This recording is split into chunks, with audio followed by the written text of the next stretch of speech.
आज 25 जुलाई 2025 दिन शुक्रवार श्रावण शुक्लपक्ष कर्कट 10 दिन। आज तिथि और नक्षत्र प्रतिपदा दिवा 11:23 पर्यंत, पुष्य नक्षत्र दिवा 4:01 पर्यंत, कर्कट चंद्र दंड 60 अहोरात्र, सूर्य दर्शन 5:25 और सूर्यास्त समय 6:24। आज बिच्छा धनु मीनराशि घातवार और आज घात चंद्र नहीं। आज शुभ बेला दिवा 6:15 दिवा 1:10 पर्यंत, दिवा 4:38 अपराह 5:30 पर्यंत, रात्र 8:34 और रात्र 10:47 पर्यंत। निषेध खाद्य आज पाणी कखारु भक्षण निषेध। तो मेष ठारू आरंभ कर मीन राशि व्यक्ति कौन कही थाए आज आपनकर राशि, कौन कही थाए आज आपनकर ग्रह नक्षत्र और आज आपन एपरि केउ उपाय करबा आवश्यक जहा फल आज आपनकर दिनटी अत्यंत शुभ साब्यस्त हेबो। एही क्रम रे सबठारु प्रथमे आसंत जानिबा मेष राशि विषय रे। कोनोसी गोटे विवादीय घटनार अवसान घटिबो, बहु दिनर आशा पूर्ण हेबो, कोनोसी गोटे हजि जाइतबा द्रव्यर सन्धान पाइबे, महिला माने कर्म क्षेत्र में उच्च प्रशंसार अधिकारी हेबे। महिला मानक पय आज दिनटी अत्यंत शुभ फलदायक रहिबो। प्रत्येकटी कार्य में समस्त प्रिय पलटि जिबे, परिवार में समस्त प्रियभाजन हेबे। चाकरी क्षेत्र में व्यक्ति उच्च अधिकारी निकटतर हेबे और यह एमानक पय आगकू सुपरिणाम आनिकर आसिबो। कोनोसी गोटे पूर्व योजना मन मुताबक सफलता लाभ करिबो।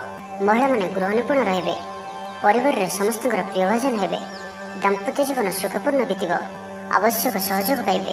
आर्थिक क्षेत्र में उन्नति घटब, सामाजिक कार्य प्रति मन बढ़, पर कार्य कर आग्रही रहिबे। भविष्य योजना प्रस्तुत करेंगे। निजर जीवन को परिवर्तन करने लगी दिनचर्या परिवर्तन करने लगी किसी चिंता विचार करेंगे। समस्त ग्रह मान सपोर्ट कारण आज जो भी कार्य हाथ में ने से सफलतार संभावना अधिक ही रहिबो। परिश्रम पूर्ण फल प्राप्त करेंगे बा द्विगुण फल प्राप्त करेंगे। देह भल रहिबो, परिवार मध्य स्नेह वृद्धि परिलक्षित हेबो। व्यवसायी माने अधिक खुशी रहिबे, अतिरिक्त धन लाभ प्राप्त करेंगे। छात्र छात्री माने श्रृंखलित आचरण करेंगे, पितामाता निर्देश मानि चलिबे। बहु दिन लगी रही अभाव असुविधा मुक्ति बाट मिल। लव लाइफ दिनटी भल, पारिवारिक जीवन सुखपूर्ण व्यतीत हेबो। किसी साहसिकतार कार्य मन बल, आपण को भाग्यर संपूर्ण सहयोग मिल। लोक आपनकर कथा को पूरा ध्यान देवे, आपन को कौन से खुशी खबर मिल। तो आज दिनटी को आप शुभमय करने आज आप पिंपुड़ी मान को डाली चूरा अर्थ किसी डाली को चूरी गुंड कर कौन से गोटे गछर मूल रखिदे आसतु और आज आप धर्म और सत्य मार्ग में चलतु। यह आपण अत्यंत शुभ साब्यस्त हेब। एवं सुंदर वृष राशि विषय जाना। आज दिनटी विभिन्न प्रकार घात प्रतिघात दे गति कर, चिंतित रहिबे। कर्म क्षेत्र में सहकर्मी सह मतभेद हेब, कौन गोटे दुःसंवाद प्राप्त हेब। कौन निकट संपर्क स्वास्थ्य को नहीं आप चिंतित रहिबे। कौन गोटे अप्रिय परिस्थिति आपण सामना को आसिबो, अଯଥା आशंका अनुभव करेंगे, मन व्याकुल रहिबो। कर्म क्षेत्र में सहकर्मी सह मतभेद हेब। एथिपई आज आप कथा कहवा समय सठिक शब्दर चयन करंतु। तरतर हो कौन भी निष्पत्ति नियंतु नहीं, पाख लोक शत्रुता आचरिबे। पारिवारिक जीवन में हताश भाव देखादेव। राजनीति क्षेत्र में व्यक्ति को मिथ्या निंदा अपवादर सम्मुखीन होगा पड़ पारे। बंधुवर्ग अपदस्थ हो पारती, थट्टा परिहासर पात्र हो पारती, अकारण कौन विवाद को छंदी हो पारती। तो आज आप संपूर्ण रूपे खराब मित्र और कुसंग एवं कु अभ्यास संपूर्ण रूपे दूरे रुहतु। स्वास्थ्यगत सचेतनतार आवश्यकता रही। किसी छोटमोट शारीरिक समस्या देखा दे पारे, से आज आप जिते भी छोटिया रोगटी होते आपन तार अवहेला करंतु नहीं। डाक्तर परामर्श करंतु और चिकित्सा करंतु, निज प्रति अवहेला करंतु नहीं। आज बाहर खाद्य पदार्थ दूरे रुहतु। कहार उपकार करे धोखा पाइबे। कर्म क्षेत्र में धंदी हेबे, चौर भय रोग अच्छी से आज सावधान रुहतु। महिला माने बाहर को जावा समय सतर्क रुहतु। शत्रु आपण प्रति षड्यंत्र करिपारंती, अकारण क्षतिर सम्मुखीन हेबे, कलह आदि पड़ पारंती। प्रत्येकटी कार्य प्रमादबहुल हेब। व्यवसायी मानक स्वल्प लाभ संतुष्ट होगा पड़ो। लव लाइफ दिनटी भल नुहे, छात्र छात्री मान लगे दिनटी अनुकूल नुहे। आज पिलामानकर स्वास्थ्यर जत्न नियंतु। तो आज दिनटी को आप शुभमय करने आज आप किसी नड़िया तेल और किसी बादाम कौन एक मंदिर में दान करंतु एवं आज आप भी लोभग्रस्त हूँ ना। यह आप अत्यंत ही शुभ साब्यस्त हेब। एवं सुंदर मिथुन राशि विषय जाना। शारीरिक क्लेश अनुभव करेंगे, मन में विषन्नता भाव आसब। कर्म क्षेत्र में प्रतिकूल परिस्थिति गति कर, आय तुलन में व्यय वृद्धि पाइब। परिवार में विशृंखला देखादेव। ऋण परिशोध रोग औषधि किणवा କିମ୍ବା ଶତ୍ରୁଙ୍କ ଦ୍ୱାରା କରାଯାଉଥିବା ସମସ୍ୟା ପାଇଁ ଖର୍ଚ୍ଚାନ୍ତ ହେବେ। ଆଜି ଯେଉଁ ବି କାର୍ଯ୍ୟ ହାତକୁ ନେବେ ପ୍ରତ୍ୟେକଟି କାର୍ଯ୍ୟ ବିଳମ୍ବିତ ସମୟରେ ସମ୍ପନ୍ନ ହେବ। ଆପଣଙ୍କର ସମ୍ମାନରେ ଆଞ୍ଚ ଆସିପାରେ। ସେଥିପାଇଁ ଆଜି ଆପଣ ସମ୍ପୂର୍ଣ୍ଣ ରୂପେ କୁସଙ୍ଗ ଓ ଖରାପ ମିତ୍ରମାନଙ୍କଠାରୁ ଦୂରେଇ ରୁହନ୍ତୁ, ନାହିଁ ତ ଅକାରଣରେ ବିପଦରେ ପଡ଼ିପାରନ୍ତି। କୌଣସି ବଡ଼ ଧରଣର ନିର୍ଣ୍ଣୟ ବା ନିଷ୍ପତ୍ତି ଆଜି ନିଅନ୍ତୁ ନାହିଁ। ବଡ଼ ଧରଣର ନିବେଶ ଆଜିର ଦିନରେ ଆପଣଙ୍କ ପାଇଁ ଠିକ୍ ନୁହେଁ। ମର୍ଯ୍ୟାଦା ହାନିର ଆଶଙ୍କା ରହୁଅଛି। ସେଥିପାଇଁ ଆଜି ଆପଣ କୁସଙ୍ଗଠାରୁ ଦୂରେଇ ରୁହନ୍ତୁ, ନାହିଁ ତ ବିପଦରେ ପଡ଼ିପାରନ୍ତି। ଲଭ୍ ଲାଇଫ୍ ପାଇଁ ଦିନଟି ଭଲ ନୁହେଁ। ଦ୍ୱନ୍ଦ୍ୱରେ ପଡ଼ି କାର୍ଯ୍ୟ କରିବେ। ପାଖ ପଡ଼ୋଶୀ ଶତ୍ରୁତା ପରି ବ୍ୟବହାର କରିବେ। ଆପଣ ଭଲ କଥା କହୁଥିଲେ ବି ଲୋକମାନେ ତାହାର ଖରାପ ଅର୍ଥ କରିପାରନ୍ତି। ସେଥିପାଇଁ କଥା ହେବା ସମୟରେ ଆପଣଙ୍କର ଶବ୍ଦ ଉପରେ ଧ୍ୟାନ ରଖନ୍ତୁ। ପିତାପୁତ୍ରଙ୍କ ମଧ୍ୟରେ ମତାନ୍ତର କିମ୍ବା ମନାନ୍ତର ଦେଖାଦେବ। ମୁଣ୍ଡରେ ସାମାନ୍ୟ ଭାରିପଣ ରହିବ। ପୂର୍ବ ଯୋଜନାରେ ତ୍ରୁଟି ଦେଖାଦେବ। ଛାତ୍ରଛାତ୍ରୀମାନେ ଖାମଖିଆଲି ସ୍ୱଭାବର ହେବେ। ସମୟର ଅପଚୟ କରି ପଶ୍ଚାତାପ କରିବେ। ବ୍ୟବସାୟୀମାନଙ୍କ ଲାଗି ଦିନଟି ସେତେଟା ଭଲ ନୁହେଁ। କାରବାର ସଂକୁଚିତ ହେବ। ଚାକିରି କ୍ଷେତ୍ରରେ ଥିବା ବ୍ୟକ୍ତି ଆଜି ସହକର୍ମୀଙ୍କ ସହ କଥା ହେବା ସମୟରେ ସାବଧାନ ରୁହନ୍ତୁ। ପାରିବାରିକ ଅଶାନ୍ତି ମାନସିକ ଚିନ୍ତା ବଢ଼ାଇବ। ମୋହର ବଶବର୍ତ୍ତୀ ହୋଇ କୌଣସି କାର୍ଯ୍ୟ ଆପଣଙ୍କ ପାଇଁ ଭୁଲ ସାବ୍ୟସ୍ତ ହେବ। ସ୍ୱାସ୍ଥ୍ୟଗତ ସଚେତନତାର ଆବଶ୍ୟକତା ରହିଛି, କାରଣ କିଛି ଛୋଟମୋଟ ସ୍ୱାସ୍ଥ୍ୟଜନିତ ସମସ୍ୟା ଦେଖାଦେଇପାରେ। ଆଜି କୌଣସି ବି ନିବେଶ ଆପଣଙ୍କ ପାଇଁ ଠିକ୍ ନୁହେଁ। ତ ଆଜିର ଦିନଟିକୁ ଆପଣ ଶୁଭମୟ କରିବା ପାଇଁ ଆଜି ଆପଣ କୌଣସି ଅନ୍ଧ ବ୍ୟକ୍ତିଙ୍କୁ ଭୋଜନ କରନ୍ତୁ। ଯଦି ନ ମିଳନ୍ତି ତ କୌଣସି ଦିନଦୁଃଖୀଙ୍କୁ ଭୋଜନ କରନ୍ତୁ। ଏବଂ ଆଜି ଆପଣ କାହାରି ସହିତ ବି ସ୍ୱାର୍ଥପରତାର ବ୍ୟବହାର କରନ୍ତୁ ନାହିଁ। ଏହା ଆପଣଙ୍କ ପାଇଁ ଅତ୍ୟନ୍ତ ହିଁ ଶୁଭ ସାବ୍ୟସ୍ତ ହେବ। ଏବେ ଆସନ୍ତୁ କର୍କଟ ରାଶି ବିଷୟରେ ଜାଣିବା। ମାନସିକ ଓ ଶାରୀରିକ ସୁସ୍ଥତା ବଜାୟ ରହିବ। କୌଣସି ମନୋରଞ୍ଜନ ଭିତ୍ତିକ କାର୍ଯ୍ୟକ୍ରମରେ ଯୋଗ ଦେବେ। ଆର୍ଥିକ ସ୍ଥିତି ସ୍ୱଚ୍ଛଳ ରହିବ। ପାଖ ପଡ଼ୋଶୀ କିମ୍ବା ନିଜର ଲୋକମାନଙ୍କ ଦ୍ୱାରା କିଛି ସୁବିଧା ସୁଯୋଗ ପ୍ରାପ୍ତ ହେବ। ଅଦାଲତରେ ଚାଲୁଥିବା ନିର୍ଣ୍ଣୟ ଆପଣଙ୍କର ପକ୍ଷରେ ରହିବ। ପ୍ରକାଶନ, ପ୍ରଶାସନ ଓ ସାମ୍ବାଦିକତା କ୍ଷେତ୍ରରେ ଥିବା ବ୍ୟକ୍ତିଙ୍କ ଲାଗି ଆଜିର ଦିନଟି ଅନୁକୂଳ ଓ ଶୁଭ ସାବ୍ୟସ୍ତ ହେବ। ଜମି କିଣାବିକା କ୍ଷେତ୍ରରେ ଉନ୍ନତମାନର ଲାଭ ପାଇବେ। ଜମି ଦଲାଲମାନଙ୍କ ପାଇଁ ଧନଲାଭର ଦିନଟିଏ। ଅଟକି ରହିଥିବା କାର୍ଯ୍ୟ ଆଗେଇବ। ନିର୍ମାଣ କାର୍ଯ୍ୟର ଅଗ୍ରଗତି ଦେଖାଦେବ। ପରିବାର ମଧ୍ୟରେ ପାରସ୍ପରିକ ବୁଝାମଣା ରହିବ। ଦାମ୍ପତ୍ୟ ଜୀବନରେ ମଧୁରତା ବଜାୟ ରହିବ। କୌଣସି ଗୋଟିଏ ଶୁଭ ଖବର ମନରେ ପ୍ରସନ୍ନତା ଆଣିଦେବ। ମହିଳାମାନଙ୍କ ଲାଗି ଦିନଟି ଅତ୍ୟନ୍ତ ଶୁଭ। ମହିଳାମାନେ ନୂତନ ଗୃହ ଉପକରଣ କ୍ରୟ କରିବେ। କୌଣସି ଗୋଟିଏ ଖାସ୍ କାମରେ ଅନୁଭବୀଙ୍କ ସାହାଯ୍ୟ ପାଇବେ। ପୁରୁଣା ବନ୍ଧୁଙ୍କ ସହ ଭେଟ ହେବ। କାହାରିକୁ ହୃଦୟର ମନର କଥା କହିବେ। ଆର୍ଥିକ ସ୍ଥିତି ପୂର୍ବ ଅପେକ୍ଷା ମଜବୁତ ହେବ। ଚାକିରିଆଙ୍କ ଲାଗି ଭଲ ସୁଯୋଗ ଆସିପାରେ। ଜୀବନରେ ସକାରାତ୍ମକ ପରିବର୍ତ୍ତନ ଆସିବ। ପରିବାର ମଧ୍ୟରେ ହସ ଖୁସିର ଲହର ରହିବ। ଶତ୍ରୁମାନେ ପରାସ୍ତ ହେବେ। ଆପଣ ଊର୍ଜାବାନ ରହିବେ ଓ ସକ୍ରିୟ ଜଣାଯିବେ। ପ୍ରତ୍ୟେକ କାର୍ଯ୍ୟକୁ ଦ୍ରୁତଗତିରେ ସମ୍ପାଦନ କରିବେ। ଅସମ୍ଭବ ପରି ଲାଗୁଥିବା କାର୍ଯ୍ୟକୁ ସହଜରେ ସମ୍ପନ୍ନ କରିପାରିବେ। ଭାଗ୍ୟର ପୂର୍ଣ୍ଣ ସହଯୋଗ ପ୍ରାପ୍ତ ହେବ। ଦୂରଯାତ୍ରାର ଯୋଗ ବନୁଅଛି। ଲଭ୍ ଲାଇଫ୍ ପାଇଁ ଦିନଟି ଭଲରେ କଟିବ। ବ୍ୟାପାରୀମାନେ ପୂର୍ବ ତୁଳନାରେ ଅଧିକ ଆୟ କରିବେ। ଚାକିରି କ୍ଷେତ୍ରରେ ଦିନଟି ଶୁଭ। ଛାତ୍ରଛାତ୍ରୀମାନଙ୍କର ପଢ଼ାପଢ଼ି ପ୍ରତି ଉତ୍ସାହ ବୃଦ୍ଧି ପାଇବ। ଭବିଷ୍ୟତକୁ ନେଇ କୌଣସି ଠୋସ୍ ଯୋଜନା ପ୍ରସ୍ତୁତ କରିବେ। ନିଜର ଜୀବନଶୈଳୀକୁ ପରିବର୍ତ୍ତନ କରିବା ଲାଗି ଚିନ୍ତା ବିଚାର କରିବେ। ତ ଆଜିର ଦିନଟିକୁ ଆପଣ ଶୁଭମୟ କରିବା ପାଇଁ ଆଜି ଆପଣ କୌଣସି ଗୋଟିଏ କାଳି ଗାଈକୁ ସବୁଜ ଘାସ ବା କିଛି ଶାଗ ଗୁଡ଼ା ଖାଇବାକୁ ଦିଅନ୍ତୁ। ଏବଂ ଆଜି ଆପଣ ନିଜର ଗୁପ୍ତ କଥା କାହାରିକୁ ବି କୁହନ୍ତୁ ନାହିଁ। ଏହା ଆପଣଙ୍କ ପାଇଁ ଶୁଭ ସାବ୍ୟସ୍ତ ହେବ। ଏବେ ଆସନ୍ତୁ ସିଂହ ରାଶି ବିଷୟରେ ଜାଣିବା। ଶାରୀରିକ ସୁସ୍ଥତା ବଜାୟ ରହିବ। ମନରେ ପ୍ରସନ୍ନତା ରହିବ। ଅତିରିକ୍ତ ଉର୍ଜାର ଅନୁଭବ କରିବେ। ଅଟକି ରହିଥିବା କାର୍ଯ୍ୟ ଆଗେଇବ। ପୂର୍ବ ଯୋଜନାକୁ ସଫଳତାର ସହିତ ସମ୍ପନ୍ନ କରି ଖୁସି ହେବେ। ସମସ୍ତ କାର୍ଯ୍ୟ ଠିକ୍ ସମୟରେ ପୁରା ହେବ। ଆଜି ଯାହା ବି ଚାହିଁବେ ତାହା ପାଇବାରେ କୌଣସି ବି ଅସୁବିଧା ରହିବ ନାହିଁ। ଅଫିସରେ ସହକର୍ମୀଙ୍କ ସହଯୋଗ ମିଳିବ। ଉପରିସ୍ଥ କର୍ମଚାରୀ ଆପଣଙ୍କ କାମରେ ଖୁସି ରହିବେ। ବନ୍ଧୁ ସମ୍ପର୍କ ବୃଦ୍ଧି ହେବ। ପୁରୁଣା ମିତ୍ରଙ୍କ ସହ ଭେଟ ହେବ।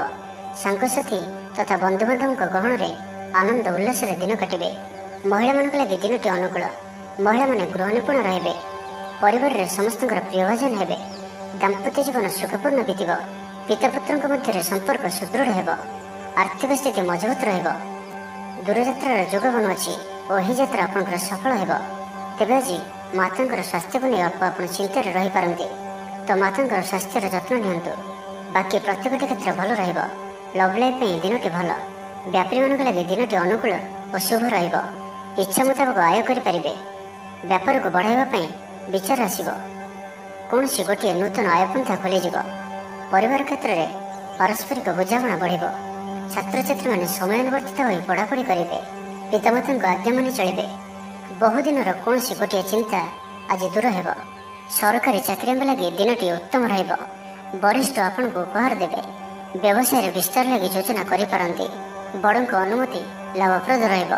ନିଜସ୍ୱ ସମ୍ବନ୍ଧକୁ ମଜବୁତ କରିବା ଲାଗି ଚେଷ୍ଟା କରିବେ। ତ ଆଜିର ଦିନଟିକୁ ଆପଣ ଶୁଭମୟ କରିବା ପାଇଁ ଆଜି ଆପଣ କୌଣସି ଗୋଟିଏ ତମ୍ବାର ଜିନିଷ ନିଜର ଘର ପାଖରେ ଥିବା ବାଡ଼ିରେ ପୋତି ଦିଅନ୍ତୁ, ଯେପରି କେହି ନ ଦେଖନ୍ତି।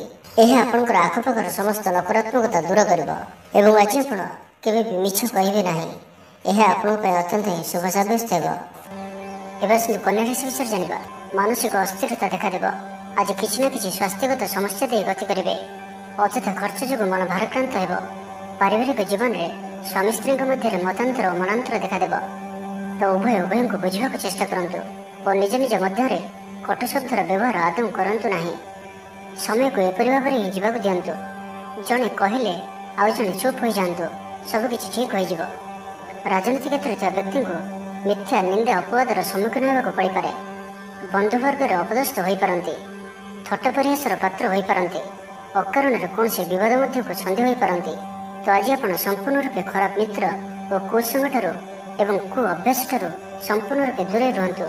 ନାହିଁ ତ କୌଣସି ଗୋଟିଏ ବଡ଼ ବିପଦରେ ପଡ଼ିପାରନ୍ତି। ଅକାରଣରେ ହିଁ ବିପଦ ମଧ୍ୟକୁ ଛନ୍ଦି ହୋଇପାରନ୍ତି। ଚାକିରିଆଙ୍କ ଲାଗି କର୍ମକ୍ଷେତ୍ରରେ ସହକର୍ମୀଙ୍କ ସହ ବିରୋଧ ଘଟିବ। ପ୍ରତ୍ୟେକଟି କାର୍ଯ୍ୟରେ ଆଜି କିଛି ନା କିଛି ବାଧା ଉପୁଜିବ। ଅନିଚ୍ଛା ସତ୍ତ୍ୱେ କାର୍ଯ୍ୟ କରିବାକୁ ବାଧ୍ୟ ହେବେ। ମୁଣ୍ଡରେ ଭାରିପଣ ରହିବ। ଆଜି କୌଣସି ବି ବଡ଼ ଧରଣର ନିଷ୍ପତ୍ତି ବା ନିବେଶ ଆଜି କରନ୍ତୁ ନାହିଁ। ଛାତ୍ରଛାତ୍ରୀମାନେ ପଢ଼ାପଢ଼ି ପ୍ରତି ଅବହେଳା ପ୍ରଦର୍ଶନ କରି ପଶ୍ଚାତାପ କରିବେ। ଚିଡ଼ିଚିଡ଼ା ସ୍ୱଭାବର ରହିବେ। ପ୍ରତିଟି କାର୍ଯ୍ୟକୁ ସତର୍କତାର ସହିତ କରନ୍ତୁ। କୌଣସି କଥାକୁ ନେଇ ଭାଇ ଭଉଣୀଙ୍କ ସହିତ ମତଭେଦ ହୋଇପାରେ। ବେପାର ବୃତ୍ତିରୁ ଲାଭ ପାଇବା ପାଇଁ ଅଧିକ ପରିଶ୍ରମ କରିବାକୁ ପଡ଼ିବ। କିଛି ସଂକ୍ରାନ୍ତରେ ବଡ଼ଙ୍କ ପରାମର୍ଶ କାମରେ ଆସିବ। ଅତି ନିକଟତର ବନ୍ଧୁଙ୍କ ପ୍ରତି ସନ୍ଦେହ ଉପୁଜିବ। ଗୃହ ଭେଦ ଘଟିପାରେ। ଚାକିରି କ୍ଷେତ୍ରରେ ସହକର୍ମୀମାନଙ୍କର ଅସହଯୋଗ ଦେଖାଦେବ। ବ୍ୟବସାୟୀମାନେ ପ୍ରତିଦ୍ୱନ୍ଦ୍ୱିତାର ସମ୍ମୁଖୀନ ହେବେ। ପୂର୍ବ ତୁଳନାରେ ଆୟ କମ୍ ରହିବ। ତ ଆଜିର ଦିନଟିକୁ ଆପଣ ଶୁଭମୟ କରିବା ପାଇଁ ଆଜି ଆପଣ କୌଣସି ଗୋଟିଏ ମନ୍ଦିରରେ କିଛି ନା କିଛି ଦାନ କରନ୍ତୁ ଓ ସେଠାରେ ଥିବା ଭିକାରୀମାନଙ୍କୁ ଭୋଜନ କରାନ୍ତୁ। ଏବଂ ଆଜି ଆପଣ କାହାରି ଆଗରେ ନିଜର ପ୍ରଶଂସା କରନ୍ତୁ ନାହିଁ। ଏହା ଆପଣଙ୍କ ପାଇଁ ଅତ୍ୟନ୍ତ ହିଁ ଶୁଭ ସାବ୍ୟସ୍ତ ହେବ। ଏବେ ତୁଳା ରାଶି ବିଷୟରେ ଜାଣିବା। ଥଣ୍ଡା କଫ ଭଳି ଛୋଟ ମୋଟ ଶାରୀରିକ ସମସ୍ୟା ଦେଖାଦେବ। କର୍ମକ୍ଷେତ୍ରରେ ସହକର୍ମୀମାନଙ୍କର ଅସହଯୋଗ ଅସହ୍ୟ ହେବ। ଖର୍ଚ୍ଚ ବଢ଼ିବା କାରଣରୁ ଚିନ୍ତିତ ରହିବେ। ପାରିବାରିକ ଅଶାନ୍ତି ବଢ଼ିବ। ମୋହରେ ପଡ଼ି କ୍ଷତିଗ୍ରସ୍ତ ହେବେ। କୌଣସି ଗୋଟିଏ ଅଯଥା କଥାରେ ସମୟ ନଷ୍ଟ କରି ଅନୁତାପ କରିବେ। ଆଳସ୍ୟରେ ବୃଦ୍ଧି ହେବ, ଯେଉଁ କାରଣରୁ ପ୍ରତିଟି କାର୍ଯ୍ୟ ବିଳମ୍ବରେ ସମ୍ପାଦନ କରିବେ। କର୍ମକ୍ଷେତ୍ରରେ ବାତାବରଣ ଅଶାନ୍ତ ରହିବ। ବ୍ୟବସାୟରେ ଲାଭ କମ୍ ରହିବ। ପ୍ରତିଦ୍ୱନ୍ଦ୍ୱିତା ବଢ଼ିବା କାରଣରୁ ଚିନ୍ତିତ ରହିବେ। ସାମାନ୍ୟ ଘଟଣାରୁ ଦ୍ୱନ୍ଦ୍ୱ ଉପୁଜିବ। ଯାନବାହନରେ ତ୍ରୁଟି ଦେଖାଦେବ। ଅପରିଚିତ ବ୍ୟକ୍ତିଙ୍କ ଦ୍ୱାରା ଠକାମିର ଶିକାର ହୋଇପାରନ୍ତି। ସେଥିପାଇଁ ଆଜି ସତର୍କ ରୁହନ୍ତୁ। କାହା ସହିତ ବି ଆଜି ଆବଶ୍ୟକତାଠାରୁ ଅଧିକ ମିଶନ୍ତୁ ନାହିଁ। କୌଣସି ଗୋଟିଏ ନିର୍ମାଣାଧୀନ କାର୍ଯ୍ୟରେ ବାଧା ଉପୁଜିପାରେ। ଚୋର ଭୟ ରହୁଅଛି, ସେଥିପାଇଁ ସାବଧାନ ରୁହନ୍ତୁ। ଆପଣଙ୍କର ସମ୍ମାନରେ ଆଞ୍ଚ ଆସିପାରେ। ସେଥିପାଇଁ ଆଜି ଆପଣ ସମ୍ପୂର୍ଣ୍ଣ ରୂପେ କୁସଙ୍ଗ ଓ ଖରାପ ମିତ୍ରମାନଙ୍କଠାରୁ ଦୂରେଇ ରୁହନ୍ତୁ। ନାହିଁ ତ ଅକାରଣରେ ବିପଦରେ ପଡ଼ିପାରନ୍ତି। କୌଣସି ବଡ଼ ଧରଣର ନିର୍ଣ୍ଣୟ ବା ନିଷ୍ପତ୍ତି ଆଜି ନିଅନ୍ତୁ ନାହିଁ। ବଡ଼ ଧରଣର ନିବେଶ ଆଜିର ଦିନରେ ଆପଣଙ୍କ ପାଇଁ ଠିକ୍ ନୁହେଁ, କାରଣ ଆପଣ କିଛି ଭୁଲ କରିପାରନ୍ତି। ପାଖ ପଡ଼ୋଶୀ ଶତ୍ରୁତା ପରି ଆଚରିବେ। ଦାମ୍ପତ୍ୟ ଜୀବନରେ ସ୍ୱାମୀ ସ୍ତ୍ରୀଙ୍କ ମଧ୍ୟରେ ବୁଝାମଣାର ଅଭାବ ରହିବ। ଲଭ୍ ଲାଇଫ୍ ପାଇଁ ଦିନଟି ଭଲ ନୁହେଁ। ବ୍ୟବସାୟୀମାନେ ସ୍ୱଳ୍ପ ଲାଭରେ ସନ୍ତୁଷ୍ଟ ହେବାକୁ ପଡ଼ିବ। ଛାତ୍ରଛାତ୍ରୀମାନେ ବିଶୃଙ୍ଖଳିତ ହେବେ। ପିତାମାତାଙ୍କ ଆଜ୍ଞାକୁ ଅବଜ୍ଞା କରି ଅନୁତାପ କରିବେ। କୌଣସି କାର୍ଯ୍ୟ ନ କରି ମଧ୍ୟ ଅଯଥା ହନ୍ତସନ୍ତ ହୋଇପାରନ୍ତି। ସେଥିପାଇଁ ଆଜି ପ୍ରତିଟି କ୍ଷେତ୍ରରେ ସାବଧାନ ଓ ସତର୍କ ରୁହନ୍ତୁ। ତ ଆଜିର ଦିନଟିକୁ ଆପଣ ଶୁଭମୟ କରିବା ପାଇଁ ଆଜି ଆପଣ ଯଦି ବର୍ଷା ହୁଏ ତ ବର୍ଷା ଜଳକୁ ନିଶ୍ଚିନ୍ତ ରୂପେ ଗୋଟିଏ କଳସ ବା ଢାଳରେ ଧରି ରଖି ତାହାକୁ ନିଜର ଗୃହରେ 7 ଦିନ କିମ୍ବା 21 ଦିନ ପର୍ଯ୍ୟନ୍ତ ରଖନ୍ତୁ। ଏବଂ ଆଜି ଆପଣ କୌଣସି ବି ଛୋଟ ପିଲାଙ୍କୁ କିଛି ଚକୋଲେଟ୍ ବା କୌଣସି ଖେଳନା ସାମଗ୍ରୀ ଉପହାର ସ୍ୱରୂପ ଦିଅନ୍ତୁ। ଏହା ଆପଣଙ୍କ ପାଇଁ ଅତ୍ୟନ୍ତ ହିଁ ଶୁଭ ସାବ୍ୟସ୍ତ ହେବ। ଏବେ ଆସନ୍ତୁ ବୃଷ ରାଶି ବିଷୟରେ ଜାଣିବା। ଆଜି ଉତ୍ସାହପ୍ରଦ ଦିନଟି ଆପଣଙ୍କ ପାଇଁ। କର୍ମକ୍ଷେତ୍ରରେ ଉତ୍ସାହର ସହିତ ସମସ୍ତ କାର୍ଯ୍ୟ ସମ୍ପାଦନ କରିବେ। ସଫଳତା ପ୍ରାପ୍ତି ହେବ। ଦେହ ଓ ମନ ଭଲ ରହିବ। ଆୟ ଅବ୍ୟାହତ ରହିବ। ମହିଳାମାନଙ୍କ ଲାଗି ଦିନଟି ଅତ୍ୟନ୍ତ ହିଁ ଶୁଭ ସାବ୍ୟସ୍ତ ହେବ। ପଡ଼ୋଶୀମାନଙ୍କ ସହ ମଧୁର ସମ୍ପର୍କ ବଜାୟ ରହିବ। ନିଜର ତ୍ରୁଟି ବୁଝିପାରିବେ ଓ କୌଣସି ଗୋଟିଏ ଯୋଜନା ପରିବର୍ତ୍ତନ କରିବେ ଓ ଏହା ଆପଣଙ୍କ ଲାଗି ଶୁଭ ରହିବ। ଦୂର ବନ୍ଧୁଙ୍କ ଦ୍ୱାରା ଉପକୃତ ହେବେ। ମାନସିକ ଦୃଢ଼ତା ବୃଦ୍ଧି ପାଇବ। ବନ୍ଧୁମେଳରେ ଆନନ୍ଦ ପାଇବେ। କୌଣସି ଗୋଟିଏ ଦୀର୍ଘଦିନର ସମସ୍ୟାର ସମାଧାନର ବାଟ ବାହାରିବ। ଦାମ୍ପତ୍ୟ ଜୀବନ ମଧୁରତାପୂର୍ଣ୍ଣ ରହିବ। ଦୂରଯାତ୍ରା କରିପାରନ୍ତି। କାର୍ଯ୍ୟକ୍ଷେତ୍ରରେ କର୍ତ୍ତୃପକ୍ଷଙ୍କ ସାହାଯ୍ୟ ମିଳିବ। ସୃଜନଶୀଳ ପ୍ରତିଭାର ବିକାଶ ଘଟିବ। ଅଧିକରୁ ଅଧିକ ଲାଭପ୍ରାପ୍ତ ହେବ। ବେପାରୀ ବର୍ଗଙ୍କୁ ଅଚାନକ ଧନଲାଭ ହେବ। ସମ୍ପର୍କୀୟମାନଙ୍କର ଘରକୁ ଯିବା ଆସିବା ଲାଗି ରହିବ। ପରିବାରର ପୂର୍ଣ୍ଣ ସ୍ନେହ ଓ ସହଯୋଗ ପାଇବେ। ମହିଳାମାନଙ୍କ ଲାଗି ଦିନଟି ଅନୁକୂଳ। ମହିଳାମାନେ ଗୃହ ନିପୁଣ ରହିବେ। ପରିବାରରେ ସମସ୍ତଙ୍କର ପ୍ରିୟଭାଜନ ହେବେ। ଦାମ୍ପତ୍ୟ ଜୀବନ ସୁଖପୂର୍ଣ୍ଣ ବିତିବ। ପିତାପୁତ୍ରଙ୍କ ମଧ୍ୟରେ ସମ୍ପର୍କ ସୁଦୃଢ଼ ହେବ। ଆର୍ଥିକ ସ୍ଥିତି ମଜବୁତ ରହିବ। ଦୂରଯାତ୍ରାର ଯୋଗ ବନୁଅଛି ଓ ଏହି ଯାତ୍ରା ଆପଣଙ୍କର ସଫଳ ହେବ। କ୍ୟାରିୟର ସଂକ୍ରାନ୍ତରେ କୌଣସି ବଡ଼ ସଫଳତା ପାଇବେ। ଭାଇ ଭାଇଙ୍କ ମଧ୍ୟରେ ସ୍ନେହରେ ବୃଦ୍ଧି ହେବ। ସମାଜରେ ଯଶ ଓ ସମ୍ମାନର ଅଧିକାରୀ ହେବେ। କବି ଓ ଲେଖକମାନଙ୍କ ପାଇଁ ଦିନଟି ଅତ୍ୟନ୍ତ ଅନୁକୂଳ। ଯେଉଁ କାର୍ଯ୍ୟ ହାତକୁ ନେବେ ସେଥିରେ ସଫଳ ରହିବେ। ଆର୍ଥିକ ସ୍ଥିତି ଆହୁରି ମଜବୁତ ହେବ। ଅଟକି ରହିଥିବା ଧନ ପାଖକୁ ଫେରି ଆସିବ। ପୂର୍ବ ଯୋଜନା ଫଳବତୀ ହେବ। ଅତିରିକ୍ତ ଉର୍ଜାର ଅନୁଭବ କରିବେ। ଦକ୍ଷତାର ଉପଯୋଗ କରିବେ। ତ ଆଜିର ଦିନଟିକୁ ଆପଣ ଶୁଭମୟ କରିବା ପାଇଁ ଆଜି ଆପଣ କୌଣସି ଧଳା ରଙ୍ଗର ଟୋପି, ଚାଦର, ରୁମାଲ କିମ୍ବା ପଗଡ଼ି ଦ୍ୱାରା ନିଜର ଶିରକୁ ଆଚ୍ଛାଦନ କରି ରଖନ୍ତୁ। ଏବଂ ଆଜି ଆପଣଙ୍କୁ କେହି ଯଦି କିଛି ମାଗନ୍ତି ତ ଆପଣ ମନା କରନ୍ତୁ ନାହିଁ। ଯଥାସମ୍ଭବ ସାହାଯ୍ୟ କରନ୍ତୁ। ଏହା ଆପଣଙ୍କ ପାଇଁ ଶୁଭ ସାବ୍ୟସ୍ତ ହେବ। ଏବେ ଆସନ୍ତୁ ଧନୁରାଶି ବିଷୟରେ ଜାଣିବା। ସୁସମ୍ବାଦ ପାଇ ଖୁସି ହେବେ। ଶରୀର ସୁସ୍ଥ ଓ ମନ ପ୍ରସନ୍ନ ରହିବ। ପାରିବାରିକ ଜୀବନ ଆନନ୍ଦମୟ ରହିବ। ଚାକିରି କ୍ଷେତ୍ରରେ ସହକର୍ମୀଙ୍କ ସାହାଯ୍ୟ ସହଯୋଗ ପ୍ରାପ୍ତ କରିବେ। ଆୟରେ ସାମାନ୍ୟ ବୃଦ୍ଧି ହେବ।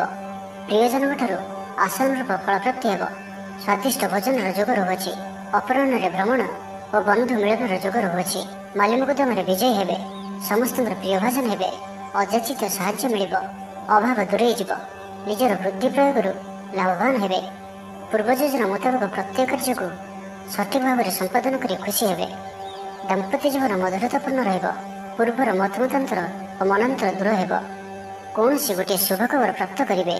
ଆଶା କରିଥିବା ଦିଗରୁ ଅର୍ଥପ୍ରାପ୍ତି ହେବ। ବ୍ୟାପାରୀମାନଙ୍କ ଲାଗି ଦିନଟି ଅନୁକୂଳ। ଆୟରେ ବୃଦ୍ଧି ପରିଲକ୍ଷିତ ହେବ। ଲଭ୍ ଲାଇଫ୍ ପାଇଁ ଦିନଟି ଭଲ। ଛାତ୍ରାବାସରେ ରହୁଥିବା ଛାତ୍ରମାନଙ୍କ ଲାଗି ଦିନଟି ଅତ୍ୟନ୍ତ ଶୁଭ ଓ ଅନୁକୂଳ ରହିବ। ଆଜି ଆପଣଙ୍କର ସ୍ୱଭାବ ଶାନ୍ତ ଓ ବ୍ୟବହାର ମିଷ୍ଟ ରହିବ। କୌଣସି ଗୋଟିଏ ଖାସ୍ କାମରେ ଅନୁଭବୀଙ୍କ ସାହାଯ୍ୟ ପାଇବେ। ପୁରୁଣା ବନ୍ଧୁଙ୍କ ସହ ଭେଟ ହେବ। କାହାରିକୁ ହୃଦୟର ମନର କଥା କହିବେ। ଆର୍ଥିକ ସ୍ଥିତି ପୂର୍ବ ଅପେକ୍ଷା ମଜବୁତ ହେବ। ଚାକିରିଆଙ୍କ ଲାଗି ଭଲ ସୁଯୋଗ ଆସିପାରେ। ଜୀବନରେ ସକାରାତ୍ମକ ପରିବର୍ତ୍ତନ ଆସିବ। ରାଜନୀତି କ୍ଷେତ୍ରରେ ଥିବା ବ୍ୟକ୍ତିବିଶେଷଙ୍କ ଦଳରେ ପ୍ରାଧାନ୍ୟ ବୃଦ୍ଧି ହେବ। ବ୍ୟବସାୟ ଓ ଚାକିରି ସମ୍ପର୍କିତ କାମ ସମ୍ପନ୍ନ ହେବ। ଆର୍ଥିକ ସ୍ଥିତି ଠିକ୍ ରହିବ। ଲେଖକଙ୍କୁ ଆଜି ପୁରସ୍କାର ମିଳିପାରେ। ଜୀବନସାଥୀଙ୍କ ସହିତ ବାହାରକୁ ବୁଲିଯିବା ଲାଗି ଯୋଜନା କରିବେ। ପ୍ରଭୁଙ୍କ ପୂଜାର୍ଚ୍ଚନାରେ ଆତ୍ମସନ୍ତୋଷ ମିଳିବ। ଗୁରୁଜନଙ୍କ ପ୍ରତି ମନରେ ପ୍ରେମଭାବ ରହିବ। ଆପଣଙ୍କୁ କୌଣସି ସଂସ୍ଥାରେ ସମ୍ମାନିତ କରାଯାଇପାରେ। ତ ଆଜିର ଦିନଟିକୁ ଆପଣ ଶୁଭମୟ କରିବା ପାଇଁ ଆଜି ଆପଣ ନଦୀ, ନାଳ କିମ୍ବା ସମୁଦ୍ରରେ ତମ୍ବା ପଇସାଟିଏ ପକାଇ ଦିଅନ୍ତୁ। ଏବଂ ତା ସହିତ ଆଜି ଆପଣ କୌଣସି ବ୍ୟକ୍ତିଙ୍କୁ ସେ ଥିବା ଅବସ୍ଥାରେ ବା ନଥିବା ଅବସ୍ଥାରେ ତାଙ୍କର ଉପହାସ ବା ପରିହାସ କରନ୍ତୁ ନାହିଁ। ଏହା ଆପଣଙ୍କ ପାଇଁ ଶୁଭ ସାବ୍ୟସ୍ତ ହେବ। ଏବେ ଆସନ୍ତୁ ମକର ରାଶି ବିଷୟରେ ଜାଣିବା। ସ୍ୱାସ୍ଥ୍ୟ ହେତୁକ ସମସ୍ୟା ଉପୁଜିବ। ସେଥିପାଇଁ ଆଜିର ଦିନରେ ସ୍ୱାସ୍ଥ୍ୟକୁ ନେଇ ଜଗି ରଖି ଚଳନ୍ତୁ। ବାହାରର ଖାଦ୍ୟଠାରୁ ଦୂରେଇ ରୁହନ୍ତୁ। କର୍ମକ୍ଷେତ୍ରରେ ଉଦାସୀନ ରହିବେ। ରୋଜଗାର କମିଯିବାର ଅନୁଭବ କରିବେ। ଦାମ୍ପତ୍ୟ ଜୀବନରେ ବୁଝାମଣାର ଅଭାବ ପରିଲକ୍ଷିତ ହେବ। ରାଜନୈତିକ ବ୍ୟକ୍ତିବିଶେଷ ନିନ୍ଦା ଅପବାଦର ଶିକାର ହେବେ। କୌଣସି ଦ୍ରବ୍ୟ ଭାଙ୍ଗି ହଜି କିମ୍ବା ଚୋରି ହେବାର ସମ୍ଭାବନା ରହୁଅଛି। ସେଥିପାଇଁ ସାବଧାନ ରୁହନ୍ତୁ। ମହିଳାମାନେ ବାହାରକୁ ଯିବା ସମୟରେ ସତର୍କ ରୁହନ୍ତୁ, କାରଣ ଆଜି ଚୋର ଭୟ ରହୁଅଛି। ବିରକ୍ତି ବଢ଼ିବାକୁ ଲାଗିବ। କୌଣସି ଗୋଟିଏ ଅଯଥା କଥାରେ ସମୟ ନଷ୍ଟ କରି ଅନୁତାପ କରିବେ। ଆଳସ୍ୟରେ ବୃଦ୍ଧି ହେବ, ଯେଉଁ କାରଣରୁ ପ୍ରତ୍ୟେକଟି କାର୍ଯ୍ୟ ବିଳମ୍ବରେ ସମ୍ପାଦନ କରିବେ। କର୍ମକ୍ଷେତ୍ରରେ ବାତାବରଣ ଅଶାନ୍ତ ରହିବ। ବ୍ୟବସାୟରେ ଲାଭ କମ୍ ରହିବ। ପ୍ରତିଦ୍ୱନ୍ଦିତା ବଢ଼ିବା କାରଣରୁ ଚିନ୍ତିତ ରହିବେ। ଥଟ୍ଟା ପରିହାସର ପାତ୍ର ହୋଇପାରନ୍ତି। ଅକାରଣରେ କୌଣସି ବିବାଦ ମଧ୍ୟକୁ ଛନ୍ଦି ହୋଇପାରନ୍ତି। ତ ଆଜି ଆପଣ ସମ୍ପୂର୍ଣ୍ଣ ରୂପେ ଖରାପ ମିତ୍ର ଓ କୁସଙ୍ଗଠାରୁ ଏବଂ କୁ ଅଭ୍ୟାସଠାରୁ ସମ୍ପୂର୍ଣ୍ଣ ରୂପେ ଦୂରେଇ ରୁହନ୍ତୁ। ଛାତ୍ରଛାତ୍ରୀମାନେ ସମୟର ଅପଚୟ କରିବେ। କୌଣସି ଗୋଟିଏ ନିର୍ମାଣାଧୀନ କାର୍ଯ୍ୟରେ ବାଧା ଉପୁଜିପାରେ। ପୂର୍ବ ଯୋଜନାକୁ ଫଳବତୀ କରିବାରେ ବିଫଳ ହେବେ। ଲଭ୍ ଲାଇଫ୍ ପାଇଁ ଦିନଟି ଅନୁକୂଳ ନୁହେଁ। ବିଭିନ୍ନ କାରଣରୁ ମର୍ମାହତ ହୋଇପାରନ୍ତି। ପାରିବାରିକ ଜଞ୍ଜାଳ ବଢ଼ିବ। ଅଜାଣତରେ କ୍ଷତିଗ୍ରସ୍ତ ହେବେ। ବିଚାରରେ ବିଭ୍ରାଟ ଘଟିପାରେ। ଆଜି କୌଣସି ବି ନିବେଶ ଆପଣଙ୍କ ପାଇଁ ଶୁଭ ନୁହେଁ। ଅଫିସ ଯିବା ସମୟରେ ଜରୁରୀ କାଗଜପତ୍ର ନେବାକୁ ଭୁଲନ୍ତୁ ନାହିଁ। ବ୍ୟବସାୟରେ ଭାଗିଦାରୀ ସହିତ ଯୁକ୍ତିତର୍କ ହୋଇପାରେ। ଆଜି ଅଯଥା ଖର୍ଚ୍ଚରେ ବୃଦ୍ଧି ଅଛି। ସେଥିପାଇଁ ଖର୍ଚ୍ଚ କମ୍ କରିବାକୁ ଚେଷ୍ଟା କରନ୍ତୁ। ତ ଆଜିର ଦିନଟିକୁ ଆପଣ ଶୁଭମୟ କରିବା ପାଇଁ ଆଜି ଆପଣ କୌଣସି ଏକ କାର୍ଯ୍ୟ ଆରମ୍ଭ କରିବା ପୂର୍ବରୁ କିଛି ଜଳ ପିଇକରି କାର୍ଯ୍ୟକ୍ରମ ଆରମ୍ଭ କରନ୍ତୁ ଏବଂ ଘରୁ ବାହାରିବା ସମୟରେ ଗୁରୁଜନଙ୍କ ପାଦ ଛୁଇଁ ପ୍ରସ୍ଥାନ କରନ୍ତୁ। ଏହା ଆପଣଙ୍କ ପାଇଁ ଅତ୍ୟନ୍ତ ହିଁ ଶୁଭ ସାବ୍ୟସ୍ତ ହେବ। ଏବେ ଆସନ୍ତୁ କୁମ୍ଭ ରାଶି ବିଷୟରେ ଜାଣିବା। ପ୍ରିୟଜନଙ୍କ ସହ ବିବାଦ ଦେଖାଦେଇପାରେ। ଆଜି ବାକ୍ ସଂଯମର ସବୁଠାରୁ ଅଧିକ ଆବଶ୍ୟକତା ପଡ଼ିବ। ଆଜି କୌଣସି ବି ବିବାଦୀୟ ମନ୍ତବ୍ୟ ଦିଅନ୍ତୁ ନାହିଁ। କୌଣସି ବି ଶବ୍ଦ କହିବା ସମୟରେ ଉଚିତ ଶବ୍ଦର ନିର୍ଣ୍ଣୟ କରନ୍ତୁ, କାହିଁକିନା ଆପଣଙ୍କ ଶବ୍ଦର ଅର୍ଥରୁ ଅନର୍ଥ ଘଟିପାରେ। ମହିଳାମାନେ ଆଳସ୍ୟପରାୟଣ ହେବେ। ଆଜି କିଛି ଛୋଟ ମୋଟ ଶାରୀରିକ ସମସ୍ୟା ଦେଖାଦେବ। ସେଥିପାଇଁ ଆଜି ଶାରୀରିକ ସଚେତନତାର ଆବଶ୍ୟକତା ରହିଛି ଓ ଯେତେ ବି ଛୋଟିଆ ରୋଗଟିଏ ହେଲେ ମଧ୍ୟ ତାହାର ଅବହେଳା କରନ୍ତୁ ନାହିଁ। ପାରିବାରିକ ଖର୍ଚ୍ଚରେ ବୃଦ୍ଧି ହେତୁ ଚିନ୍ତିତ ରହିବେ। ସତର୍କ ରହି ମଧ୍ୟ କ୍ଷତିର ସମ୍ମୁଖୀନ ହେବେ। ତରତର ହୋଇ କାର୍ଯ୍ୟ କଲେ ଅଧିକ କ୍ଷତିରେ ପଡ଼ିବେ। କୌଣସି ଗୋଟିଏ ଅଯଥା ଆଶଙ୍କା ଅନୁଭବ କରିବେ। କୌଣସି କାରଣକୁ ନେଇ ମନରେ ଭୟ ଦେଖାଦେବ। ମନ ଅସ୍ଥିର ରହିବ। ଭୁଲ ସିଦ୍ଧାନ୍ତ ନେଇ ଅଧିକା ଖର୍ଚ୍ଚାନ୍ତ ହେବେ। ଅତି ନିକଟତର ବନ୍ଧୁଙ୍କ ପ୍ରତି ସନ୍ଦେହ ଉପୁଜିବ। ଗୃହ ଭେଦ ଘଟିପାରେ। ଚାକିରି କ୍ଷେତ୍ରରେ ସହକର୍ମୀମାନଙ୍କର ଅସହଯୋଗ ଦେଖାଦେବ। ବ୍ୟବସାୟୀମାନେ ପ୍ରତିଦ୍ୱନ୍ଦ୍ୱିତାର ସମ୍ମୁଖୀନ ହେବେ। ପୂର୍ବ ତୁଳନାରେ ଆୟ କମ୍ ରହିବ। ଲଭ୍ ଲାଇଫ୍ ପାଇଁ ଦିନଟି ଭଲ ନୁହେଁ। ମାଲି ମକଦ୍ଦମାରେ ରାୟ ଆପଣଙ୍କର ବିପକ୍ଷରେ ଯାଇପାରେ। ଆଶା କରୁଥିବା ଦିଗରୁ ଅର୍ଥ ପ୍ରାପ୍ତିରେ କିଛି ନା କିଛି ବାଧା ଉପୁଜିବ। ପୌତ୍ରିକ ସମ୍ପତ୍ତି ପାଇଁ ଅଶାନ୍ତି ବଢ଼ିବ। ଛାତ୍ରଛାତ୍ରୀମାନଙ୍କ ଲାଗି ଦିନଟି ଅନୁକୂଳ ନୁହେଁ। ପଢ଼ାପଢ଼ି ପ୍ରତି ମନ ଲାଗିବ ନାହିଁ। ମନ ଅସ୍ଥିର ରହିବ। ଗୁରୁଜନଙ୍କ ଆଜ୍ଞାକୁ ଅବଜ୍ଞା କରି ଅସୁବିଧାରେ ପଡ଼ିବେ। ରାଜନୀତି କ୍ଷେତ୍ରରେ ଥିବା ବ୍ୟକ୍ତିଙ୍କୁ ମିଥ୍ୟା ନିନ୍ଦା ଅପବାଦର ସମ୍ମୁଖୀନ ହେବାକୁ ପଡ଼ିପାରେ। ବନ୍ଧୁବର୍ଗରେ ଅପଦସ୍ଥ ହୋଇପାରନ୍ତି। ଥଟ୍ଟା ପରିହାସର ପାତ୍ର ହୋଇପାରନ୍ତି। ଅକାରଣରେ କୌଣସି ବିବାଦ ମଧ୍ୟକୁ ଛନ୍ଦି ହୋଇପାରନ୍ତି। ତ ଆଜି ଆପଣ ସମ୍ପୂର୍ଣ୍ଣ ରୂପେ ଖରାପ ମିତ୍ର ଓ କୁସଙ୍ଗଠାରୁ ଏବଂ କୁ ଅଭ୍ୟାସଠାରୁ ସମ୍ପୂର୍ଣ୍ଣ ରୂପେ ଦୂରେଇ ରୁହନ୍ତୁ। ତ ଆଜିର ଦିନଟିକୁ ଆପଣ ଶୁଭମୟ କରିବା ପାଇଁ ଆଜି ଆପଣ ଗୃହରେ ଥିବା ଗୁରୁଜନ ବୟସ୍କ ବ୍ୟକ୍ତିଙ୍କର ପାଦ ଛୁଇଁ ଆଶୀର୍ବାଦ ନିଅନ୍ତୁ। ଏହାଦ୍ୱାରା ଆପଣଙ୍କର ଚନ୍ଦ୍ରଜନିତ ଅଶୁଭତ୍ୱ ଦୂର ହେବ ଏବଂ ଆଜି ଆପଣ କାହାରି ମନରେ ବି କଷ୍ଟ ଦିଅନ୍ତୁ ନାହିଁ। ଏହା ଆପଣଙ୍କ ପାଇଁ ଅତ୍ୟନ୍ତ ଶୁଭ ସାବ୍ୟସ୍ତ ହେବ। ଏବେ ଆସନ୍ତୁ ମୀନ ରାଶି ବିଷୟରେ ଜାଣିବା। କୌଣସି ଗୋଟିଏ ସୁଖବର ହସ୍ତଗତ ହେବ, ଯାହାକି ମନରେ ପ୍ରସନ୍ନତା ଆଣିଦେବ। ଶରୀର ସୁସ୍ଥ ଓ ମନ ପ୍ରସନ୍ନ ରହିବ। ମହିଳାମାନଙ୍କ ଲାଗି ଦିନଟି ଅତ୍ୟନ୍ତ ଶୁଭ। ମହିଳାମାନେ ଗୃହକର୍ମରେ ଲିପ୍ତ ରହି ଆତ୍ମତୃପ୍ତି ଲାଭ କରିବେ। ପଡ଼ୋଶୀମାନଙ୍କ ସହ ସମ୍ପର୍କରେ ସୁଧାର ଆସିବ। ଆୟ ଓ ବ୍ୟୟ ସମାନ ରହିବ। ଶିଳ୍ପ, ବାଣିଜ୍ୟ, ପରିବହନ, ବ୍ୟବସାୟ, ସଭାସମିତି ଓ ଜମିଜମା କ୍ଷେତ୍ରରେ ଉନ୍ନତମାନର ଫଳପ୍ରାପ୍ତ କରିବେ। କୋର୍ଟରେ ଚାଲୁଥିବା କୌଣସି ଗୋଟିଏ ନିର୍ଣ୍ଣୟ ଆପଣଙ୍କର ପକ୍ଷରେ ରହିବ। ଶତ୍ରୁ ପରାସ୍ତ ହେବେ। ସମାଜରେ ଯଶ ଓ ଖ୍ୟାତିର ବୃଦ୍ଧି ଘଟିବ। ସେବା ଭାବରେ ଉଦ୍ବୃଦ୍ଧି ହେବ। ପରୋପକାର କରି ଖୁସି ହେବେ। ଦ୍ରବ୍ୟ ଲାଭ ଘଟିପାରେ। କଥାରେ ଲୋକଙ୍କୁ ବାନ୍ଧି ରଖିବେ। ଐତିହ୍ୟ କାର୍ଯ୍ୟରେ ମନ ବଳିବ। ଉର୍ଜାବାନ ଜଣାଯିବେ। ପ୍ରତ୍ୟେକଟି କାର୍ଯ୍ୟକୁ ଉତ୍ସାହ ଓ ଆଗ୍ରହର ସହିତ ସମ୍ପନ୍ନ କରି ଖୁସି ହେବେ। ପରିବାର ମଧ୍ୟରେ ମତମତାନ୍ତର ଦୂର ହେବ। ସ୍ନେହରେ ବୃଦ୍ଧି ହେବ। ଦାମ୍ପତ୍ୟ ଜୀବନ ମଧୁରତାପୂର୍ଣ୍ଣ ରହିବ। ଚାକିରିଆଙ୍କ ଲାଗି ଦିନଟି ଭଲ। ବ୍ୟାପାରୀମାନେ ବ୍ୟାପାରକୁ ଉନ୍ନତ କରିବା ଲାଗି ନୂଆ ଯୋଜନା ପ୍ରସ୍ତୁତ କରିବେ। କୌଣସି ବି କ୍ଷେତ୍ରରେ ନିବେଶ ଆଜି ଆପଣଙ୍କ ଲାଗି ଅତ୍ୟନ୍ତ ହିଁ ଶୁଭ ରହିବ। ଅଧିକରୁ ଅଧିକ ଲାଭପ୍ରାପ୍ତ ହେବ। ବେପାରୀ ବର୍ଗଙ୍କୁ ଅଚାନକ ଧନ ଲାଭ ହେବ। ସମ୍ପର୍କୀୟମାନଙ୍କର ଘରକୁ ଯିବା ଆସିବା ଲାଗି ରହିବ। ପରିବାରର ପୂର୍ଣ୍ଣ ସ୍ନେହ ଓ ସହଯୋଗ ପାଇବେ। କ୍ୟାରିୟର ସଂକ୍ରାନ୍ତରେ କୌଣସି ବଡ଼ ସଫଳତା ପାଇବେ। ଯଦି ଆପଣ କାହାକୁ ପସନ୍ଦ କରୁଛନ୍ତି ତ ତାଙ୍କୁ ମନର କଥା କହିବା ପାଇଁ ଦିନଟି ଭଲ। ଅଫିସରେ ଦିଆଯାଇଥିବା କାମ ସହଜରେ ସମ୍ପନ୍ନ କରିନେବେ। କୌଣସି ଖୁସିର ଖବର ମିଳିବ। ଛାତ୍ରଛାତ୍ରୀମାନେ ସାଙ୍ଗସାଥି ମେଳରେ ମୌଜ ମଜଲିସରେ ଦିନ କାଟିବେ। ତ ପ୍ରତ୍ୟେକ ଦୃଷ୍ଟିରୁ ଆଜିର ଦିନଟି ଆପଣଙ୍କ ଲାଗି ଭଲ। ତ ଆଜିର ଦିନଟିକୁ ଆପଣ ଶୁଭମୟ କରିବା ପାଇଁ ଆଜି ଆପଣ ଗୋଟିଏ ଧଳା କପଡ଼ାରେ ଚାଉଳ ଓ ମିଶ୍ରି ବାନ୍ଧି ବହିଯାଉଥିବା ଜଳରେ ଭସାଇ ଦିଅନ୍ତୁ ଏବଂ ତା ସହିତ ଆଜି ଆପଣ କୌଣସି ବି ଏକ ଧର୍ମସ୍ଥାନକୁ ଅବଶ୍ୟ ବୁଲି ଯାଆନ୍ତୁ। ଏହା ଆପଣଙ୍କ ପାଇଁ ଅତ୍ୟନ୍ତ ଶୁଭ ସାବ୍ୟସ୍ତ ହେବ।